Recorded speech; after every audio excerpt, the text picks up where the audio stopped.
ए जी अस एक भाई को आ गया भाई। ये तिलों वाली पापड़ी ते चना वाली पापड़ी भाई, सर्दियों की खुराक आ गई है, स्याल आ गया है। तो देखा इस कारण पूछ रहे के रेट लाई पैन, देखा रेट है तिलों वाली पापड़ी चना वाली सारा कुछ 400 रुपए 450 रुपए। अच्छा, तिलों वाली 400 रुपए किलो ते चना वाली 450 रुपए किलो पापड़ी भाई लग गई है।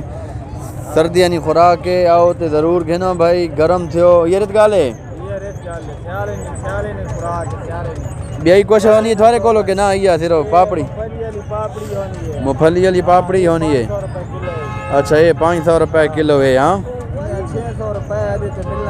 अच्छा इन्हीं भाई 600 भाई और देने पैन। देखो चेक करके रात खा, मीठी है ये भाई, चेक करना पे वाले से ना मीठी है। बहु मजा कीता भाई, भाई बहु मीठी है। हाँ अच्छा ये भाई चने ही लगे खा लेन भाई, मूंगफली सर्दियों की खुराक है, सर्दियाँ आ गई हैं भाई, जैसा कि थोड़ा पता हो सी। ये मामा खा है भाई, कैसे कैसे लाई खा है, खोड़ बादाम वगैरह वगैरह हर शय लाई खा है भाई मामा। ठीक है, अड्डे वाली मस्जिद ने सामने भाई, आओ तो जिन्हों रोड ने दूसरे पास। हाँ ये सारी सर्दियों की खुराक है भाई, सारी खुराक है जेरी ये सर्दियाँ नहीं है भाई।